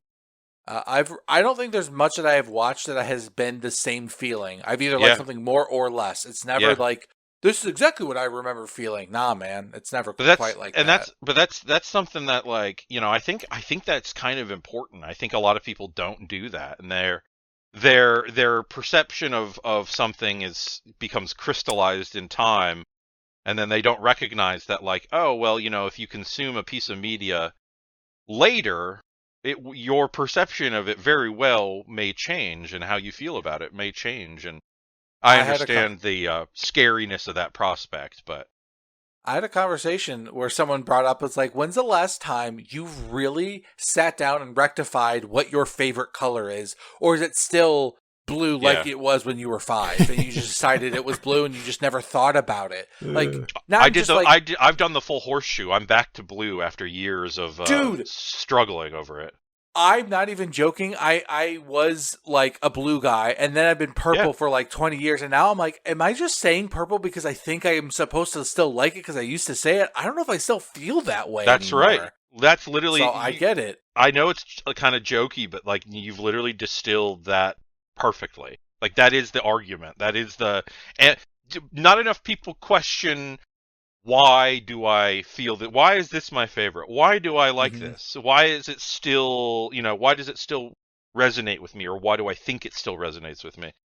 People don't investigate their own feelings enough.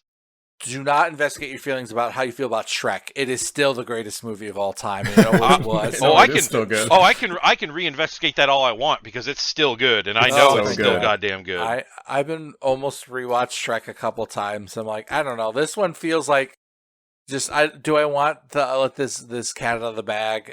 What if it's not? By the way, Austin Powers, because I'm thinking about Mike Myers. Austin Powers is similar. Like, those movies are so goddamn funny. They're so bad. I love them so much. But Mike Myers is a total fucking baby. Speaking of Jared Leto ego type people, Mike Myers is a massive one of those guys, and he's actually like he's a very serious actor. He's not funny. He doesn't make jokes, which often make the best comedic actors because they can do it.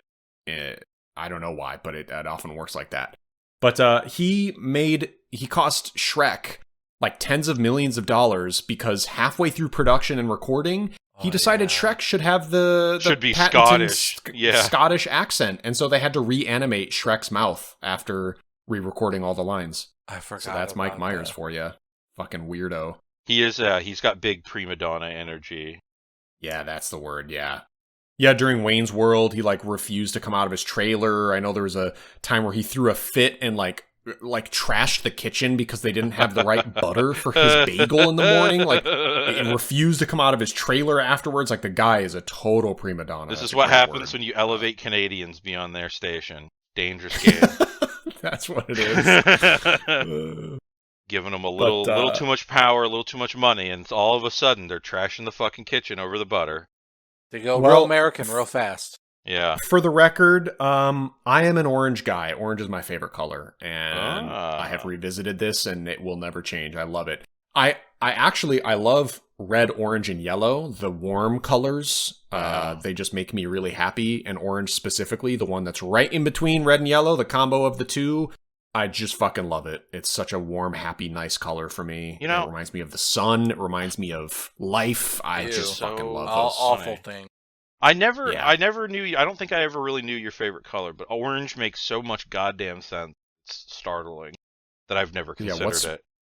I've never considered anyone's favorite color, quite frankly. Like, I know Lauren's, it's green. It always has been. She loves green. My brain has a lot of green clothes. She's a big pothead.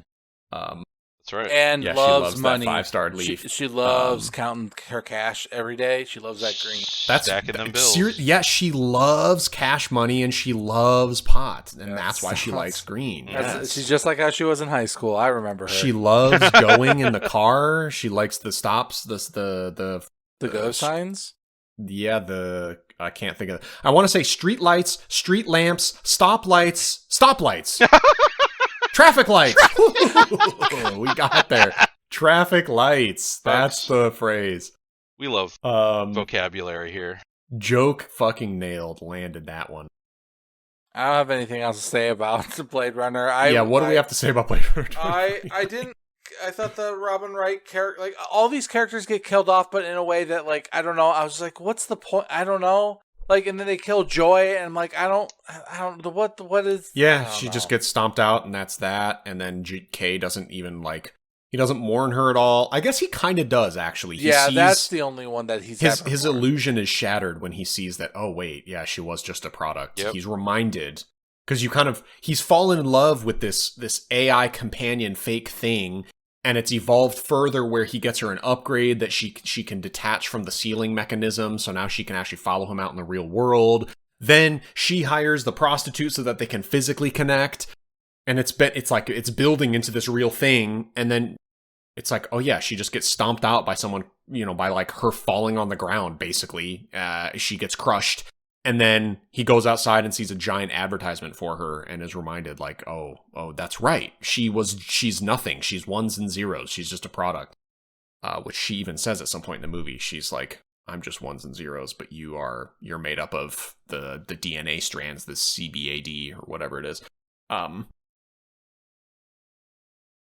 Yeah, I just didn't feel like I don't know. Anytime a character died, I just didn't feel anything. So I felt bad. I just couldn't get on board with this, and I was looking forward to it to end. Yeah, I would say that last. There's good stuff going on in it, but that as a whole, that last hour is tough. Is a tough, because I think this is probably Denis Villeneuve's most sterile film.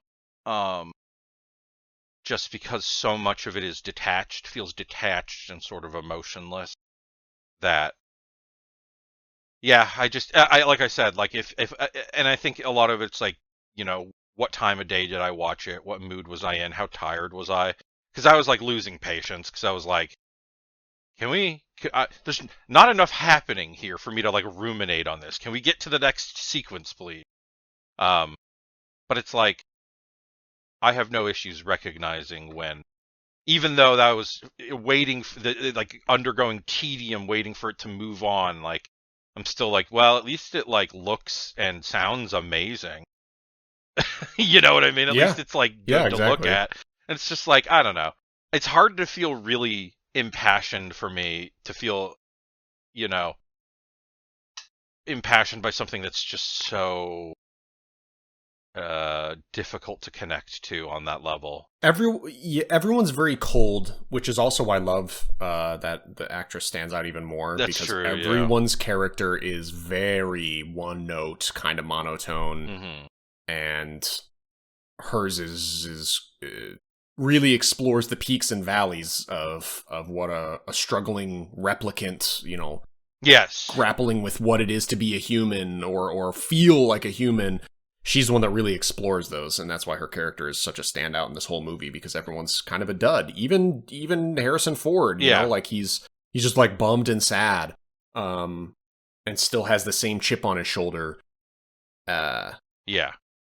Which is another one of those legacy sequel issues as well, which is just like we move forward 35, 40 years and the characters don't. Which is an issue, I guess. It just depends on how the story is written, and in this case, it feels so sparse. It feels it's like such a skeleton of an actual narrative. But hey man, the vibes are legitimately undeniable. That's what carries it for me. The one, Taylor, you mentioned not feeling anything for anyone dying. The one death I did feel something for was the assistant guy that loved fucking neck karate chops, and he's just trying to help her and like give her the bones. Poor fucking David Desmalkian. Yeah, holy shit! Talk about a like kind of a surprise death and really brutal and like, ugh. That guy I felt for. Yeah, my hot take is also that last sequence sucked major ass. Which one? Mega ass. The one with the car drowning in water. They go onto a water planet where there's infinite water, and they're gonna drown. Like, whatever, just the ocean. Dude. That whole thing sucked ass, dude. Yeah, they showed that multiple times in the movie that the city is kind of surrounded by this giant dam that protects them from the water, and they showed that water existing multiple times. So post-climate water change being out there. Yeah, there's no more shore. They're just in the middle of the ocean now. I think it makes sense. I'm just saying that I was being flippant. That's fair. Oh, okay. But also like it's just like I don't know. It's the Hollywood like it never rains as hard as it is in a Hollywood movie, except in the most dramatic moments possible. And sure. like, I find like the opening physical grounded fight scene I think worked really well. For some reason, this one I didn't really feel anything except when she was drowning. I was starting to lose my breath watching her drown. I'm like, Yeah. did they really kill her? Yeah, they really drowned her for that That's scene. It what was I'm crazy. When Kay holds her up by her neck, like to the ceiling of the car, it looked like her neck was gonna break. Yeah. It was wild. Yeah. I just wanted that to end. And then the movie just kind of like. No, It doesn't really just does, end there, Peter. duh. It does end almost unexpectedly after almost 3 hours. You're like, wait, what? And like that to me, like the big Can- climax to me is kind of surprising. Like there's just kind of like just a couple things. I'm just like, I don't know if this It's a type of pacing story, thing. Yeah. it just doesn't work for me. And I feel bad because I feel like I'm being really harsh on a movie that's actually quite good. It just didn't work for me. It's like pretty good. I think I know my yeah. feelings are more positive than they should be, but again, like you guys are saying, I'll There's just embrace how I feel. yeah, I there's really no- like the movie. there's I no have should fun watching be. it. It's just- I enjoy yeah. it. Just be honest So- about it, and that's like we're Just like like you're being a know, flippant Kyle, curmudgeon. I I'll find be it- a positive guy. I find it interesting that the Denis Villeneuve movie in general takes me a couple attempts to really get. I didn't like Prisoners as much as most people did. I didn't really like Dune that much. Dune 1, not Dune 2. I haven't seen Dune 2 Wow. Furious yet. Wow. I haven't seen Enemies. No, enemy. one with- You not liking Dune is actually very surprising because that's just a good, That is my solid favorite- sci-fi movie. that is by Like, it's far my crazy. favorite of his movies. It's just, Wow. I had no interest in seeing the sequel. Like it came out, I was like, oh yeah, I should probably Yeah. watch that. That Have to you, me- you like Arrival, don't you? Oh, Arrival's fine. I think it's pretty good. Yeah. See, I it's like yeah, for I some like reason the Arrival. movies just don't. I don't resonate hard with them the way that I feel like I should. Like his best movie is a 7 out of 10 for me. Well, yeah, that's just mental handicap, mental disorders talking, and that's fine. You know, that's fine. I don't think it's As long as I don't. invalid. Hey, I don't like Heat, so I know there's something right with me. I'm just kidding. I've Yeah. never seen Heat. I just don't care about Michael Mann. If I had a real definitive position on this film, it's something I really don't like. I need to get it off my chest. Is that Let's hear it, man. I fucking hate all of the official marketing material for this movie, especially the poster. I think it looks ugly as fuck. I hate the orange and teal contrast that they decided on for the cover. That's it. That's my only real strong feeling about this entire Okay. movie. Is that I You think hate the the graphic poster. designers on the poster needed to do a little more fucking work than just here's the most basic color theory in the world. Have fun. Yeah, they could have done. I mean, for being a sort of revitalization, reboot, legacy sequel, whatever, they absolutely should have done a better throwback to the original poster. That is just great. something that isn't fucking bright teal and orange. Like Yeah, neon colors. Just- I'm gonna look this up because I don't think I know what this. it image doesn't. is. It doesn't even. I mean, I know there's an entire sequence of the movie that is in orange, and that a lot of it is also blue. But at no point does the movie ever really look like that the poster. orange, blue. Really, you don't like? I just think I it looks- don't. It's also like it's baby's first color theory. It's like the first time someone sees a color wheel and they go, "Wow, orange and blue they sure work really well together." And then They sure do contrast one another. that becomes Honestly, the basis of color theory for the next 25 years. in Maybe it's a movies. statement on how bad the movie is. Simple. It's a commentary on how they're two disparate films jammed together. It is kind of weird when you consider like those two characters. I guess they're on opposite sides. I honestly, the more I think about this and the more I revisit both of them, or Blade Runner and then Dune, the more I'm thinking they got it backwards. They should have made this 2 movies. They should have made Blade Runner. If they Yep. wanted to tell this whole story, two movies, one about Joe/K and one about Deckard. And they should have made Dune into one long movie instead of 2. Well, they're making a long- third, by the way. I know, but they should have just they should have made Dune's part 1 and 2 just a 3.5 hour long movie instead of 2 2 hour long movies. And then they should have made Bring crazy. back Blade Runner. editing. Bring back Dune editing. Dune Part 2 needed to be longer. Actually, it didn't. it was so rushed. I feel like you could. I want to watch. Yeah, maybe, maybe they all just needed to be one. I don't know. They all need to be either longer or shorter because it feels like at their current length, they have to make compromises and they have to do things with story that it ends up feeling dissatisfying, I guess. Just like what they really need to do is bring back director's cuts, and Denis Villeneuve is pretty against. I was going to say, yeah, historically he doesn't like them, so he'll never. Yeah, he's like, I'm not going to release a director's cut of Blade Runner because Blade Runner famously has like 4 or 5 different available cuts. And he's just like, nope, the released cut is the cut. Which yep, and he said that about Dune as well. I mean, people have asked, and he's just said that nope, what you're seeing is all you're going to get. Which, I mean, I think that's also, that's the employer-friendly line. Like, he wants to get hired by studios. He doesn't want to be adversarial. He doesn't want to be the guy that has to get his own cut. Which is famously, like, Ridley Scott always gets final say on his cut, no matter what. Which I'm scared for the James Bond movie that Denny. It's like, it's either going to be. I don't know. It's going to be interesting no matter what, but it really could be something terrible. I will say that based on this movie, I think a James Bond movie is much more up his alley. I agree. So I think that I would enjoy it more from him, I should say. I really look forward to his return to something. It's weird to call James Bond grounded because it's not, but like him take a break from the sci-fi for a minute because he's been doing this now for. At least he half did what? those. He did. 2013 was Arrival, then 2017 was. Oh no, 2015 was Sicario. Then it was Blade Runner in 2017. So he's been. Arrival came out earlier than I thought. Years. For some reason, I thought Arrival came out after Sicario, but no, it was 2013. Wow, that was so much longer ago than I realized. Holy fuck. Okay, so yeah.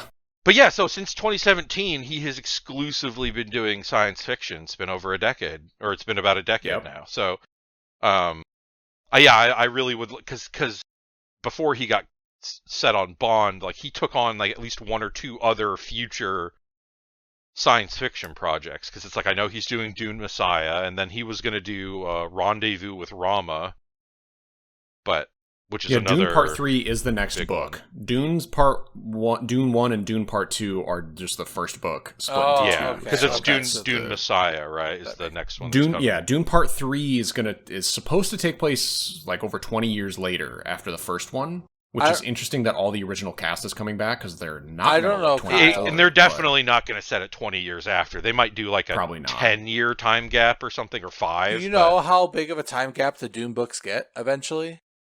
Oh yeah, it's like 1,000 years. It's insane. Yeah. And then don't worry, Paul Atreides becomes a sandworm, I think, at some point too. That's his son becomes a sandworm. A lot of really Atreides, stupid shit happens. He ends up disappearing into the desert, and then he comes back after a while, and then like dies. But it's his son. Anyways, his son becomes the dude. It's like the Bible, with the sandworm, basically. Yeah, it is. I mean, basically. Yeah. So yeah, that's that's. I don't know. This is I think because Blade Runner, right? This is Denis probably before Dune. This was his big. Like, can you make a blockbuster? Can you make like a summer movie? And I'm honestly a little surprised that they ended up letting him do Dune because this movie tanked. Like, this movie did not succeed in. I don't know if it critically was a very big hit, but I know commercially it was a huge. Critically, it was received like you are, where a lot of people were like, "Yeah, this is very solid," but it was middle of the road, leaning positive. Yeah. So I don't know. I think he's, as his first really big like studio blockbuster, like it's not bad. I've seen so many worse movies. I've seen so many worse studio, large scale science fiction movies. It's like really my only complaints that really affect it for me are things about structure and narrative, which everyone's going to have a different reaction to those sort of things. So it's like a very personal thing, but well, I think for a first time go, it's not bad.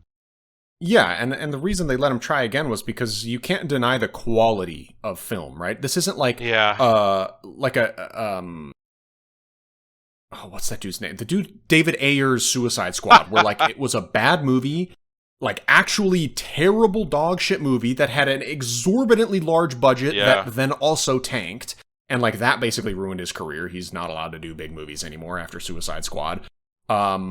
I had another example, but it wasn't like that. Like, this movie was critically well received, a really high quality film. It's just not a lot of people. They didn't put the meat in the seats, you know. So they're like, we'll let you try again. Yeah, it was. Admittedly, it's like it's good that the studios recognize it, because it was like, yeah, that's a hard sell. Like, yes, hey, does everyone want to see a sequel to this movie that no one liked in 1982?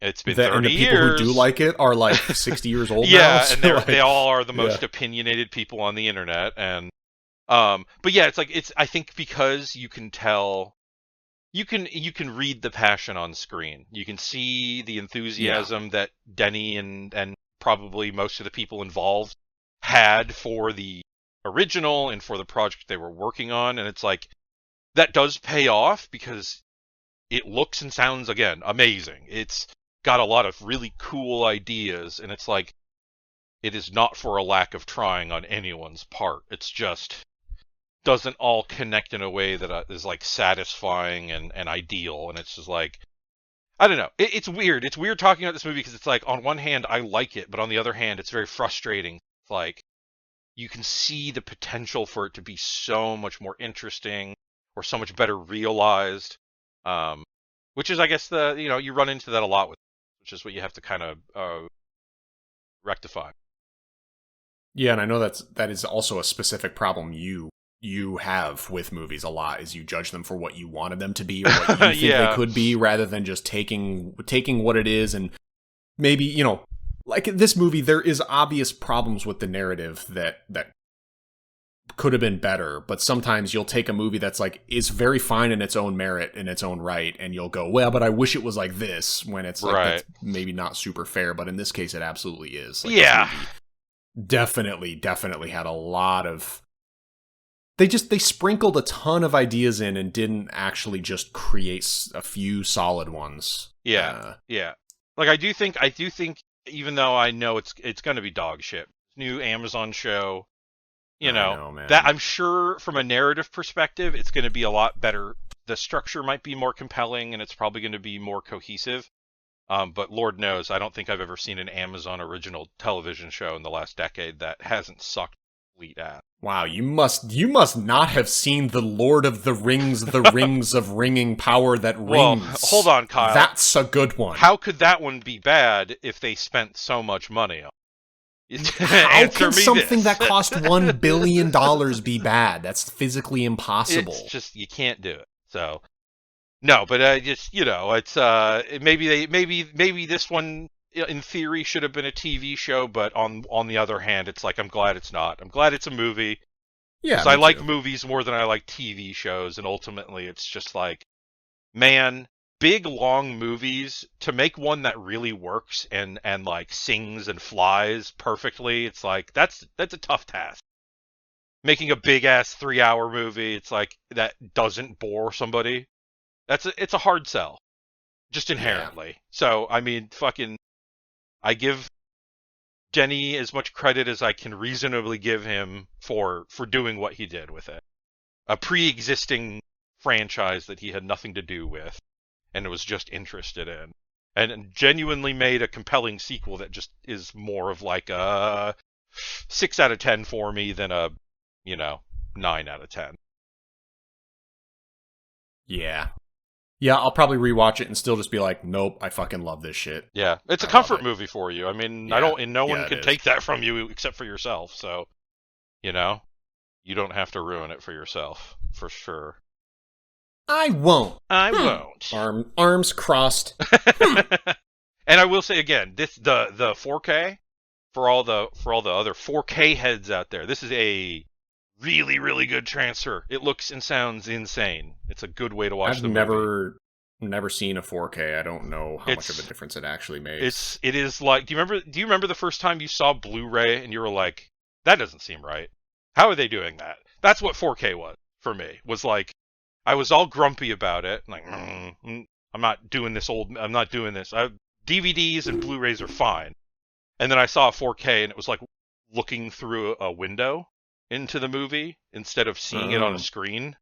And I was oh. I didn't even get Blu-rays until I went back to DVDs, because so much of your life, they're like 1080p, because Blu-rays basically, or DVDs are basically like 720p. So 1080p, YouTube videos, trailers, video games, all this stuff kind of like injects the idea into your head that like things can look good. So when I started watching Blu-rays, I was like, oh yeah, this looks good. This looks like how it's supposed to. Then I went back to a DVD and I'm like, is this not buffering? Why does this look so fucking shitty? And I was like, oh my god. Yeah. You do have this is how bad stuff looked, and I had no idea. You have to compare them. But I mean, I do also, I mean, it's probably, and maybe it's more jarring for me because it's like I own over 1,000 movies across all my different formats, and I do regularly I'll watch a VHS still, and I'll watch a DVD still. And then when I put on a 4K, it's like, oh my god, I just turned on the HD switch. Like, watching something at that high of a resolution. The Peter Parker Spider-Man glasses on, off trick. That's exactly like, what? That's exactly what it's like. Like there are some really awful looking 4Ks. Like if anything by James Cameron looks like dog shit because just like his Blu-rays, because he loves using AI to smooth everything out. God. And it looks like actually... Give me another reason to hate that guy. I know. God, he sucks fucking ass. I was going to say, just in case you wanted another reason to find him insufferable, his 4Ks are actually useless. But no, Blade Runner 2049 is looks great, sounds great, on the Ultra HD format. I do recommend that for any collectors, anyone who wants to own the movie. It's not super expensive either. I mean, some 4Ks run like, $40, $50.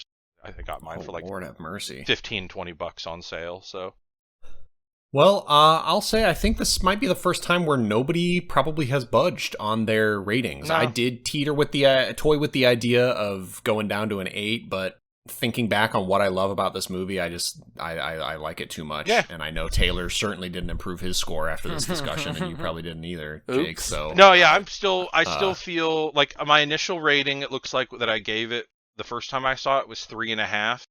And I think after this time I am solidly at a 3, and I think that's about where I'm still at. So cool. Yeah, it's hard to budge on this one, I think, for me. Like this one is pretty set in stone. Well, you know what we did though? Big congrats to us, is this podcast is shorter than the movie. Oh my god, we just broke 2 hours, so we did it. This might be the fastest one we've ever done. It actually is. Yeah. Yep. Except when your Audacity except the freezes. one that was lost to time. Yeah. It's okay. We don't talk about that one. It didn't happen. Yeah. Nice. Right. That's it for me. I got nothing else.